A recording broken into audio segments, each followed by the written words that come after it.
Потребно е институциите да бидат будни и брзо да реагираат за да се намалат фемицидите и семејното насилство во државата. Граѓанските организации кои работат со жртви на семејно насилство се згрозени по новиот случај во Велес кој заврши со двојно убиство и самоубиство. Психологот Стојне Митева, која раководи со Шелтер Центар за згрижување жртви на семејно насилство во Струмица, смета дека одговорот на институциите мора да биде брз, но и да им се даде чувство на сигурност на жртвите. Нивното искуство говори дека институциите честопати се неефикасни во овие процеси. Имаме јасно поставени законски одредби каде што по пријавата на жртвата полицијата треба во рок од 12 часа до 24 да ги извести сите апсолутно институции засегнати околу жртвата и доколку секако жртвата има малолетни деца. Да, супер е, на хартија постои, но меѓутоа во пракса никогаш не е тоа така. Со ретки исклучоци за некои полициски станици и центри за социјална работа кои што безпрекорно си ја гледаат работата, но жените се немокни и тогаш бараат поддршка од невладиниот сектор, каде што сметаат дека ние сме им како последна инстанца и некако надежта им се крие во нас, дека можеби ние ќе сме тие кои што ќе ја откочиме целата постапка и ќе ја извадиме жената од лавиринтот и нема да падне толку лесно во канџите на насилникот.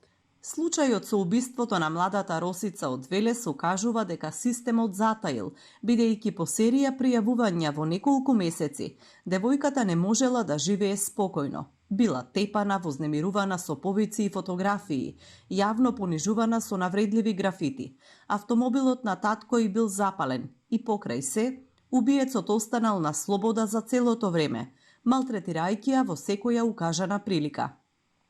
Адвокатката Марта Гусар смета дека и МВР има вина затоа што требало да реагира.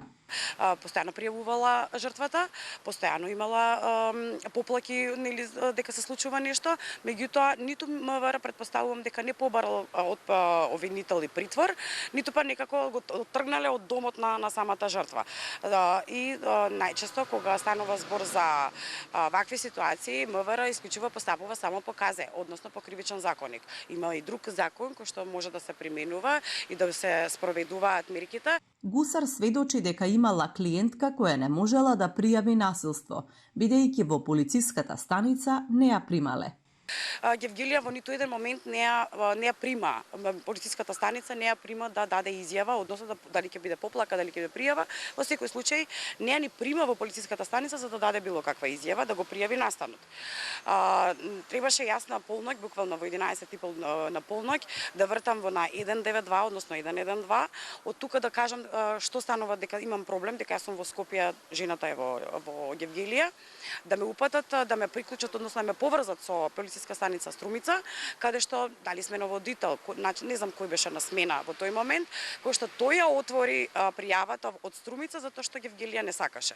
Убиецот на Росица од Велес бил пријавуван во скопските полициски станици уште пред 12 години.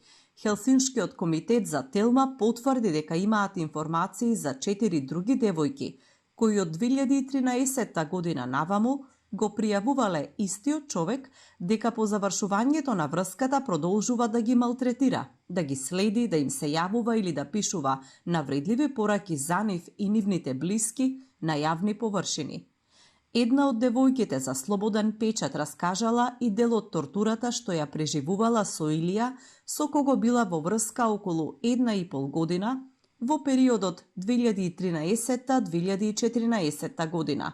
Девојката споделила дека не можела да се ослободи од него, а тој се заканувал дека ќе се убие ако не му се врати. Во една прилика и го одзел мобилниот телефон, па праќал пораки во нејзино име, а дури се заканувал и дека ќе ја убие сестра ѝ. Адвокатот Јанаки Митровски забележува најмалку 3 клучни работи, кои доведуваат до фемициди во Македонија. Една од нив, според него, е потребата од законски измени со кои насилникот би бил приведен поради опасноста да го повтори дејството. фактот дека за кривичните дела кои што му се ставија на товар на сторителот Илија, обвинителството, освен за опасност од бегство, бидејќи е скратена постапка и кривично дело до 5 години, не може да бара притвор. И тука е погрешно поставено законското решение, тоа се покажува, затоа што ако некого сакаат да стават во притвор, ќе одат да го исилуваат опасност од бегство која што реално не постои, па ќе помине на суд, па ќе падне на кривичен совет или не, значи се злоупотребува, на сила се оди, судијата на претходна постапка замнижува и се нели прави на 3,5 дека постои опасност од бегство, не постои, и затоа треба да има законски измени. Замислете, опасност од повторување на делото да не е основ.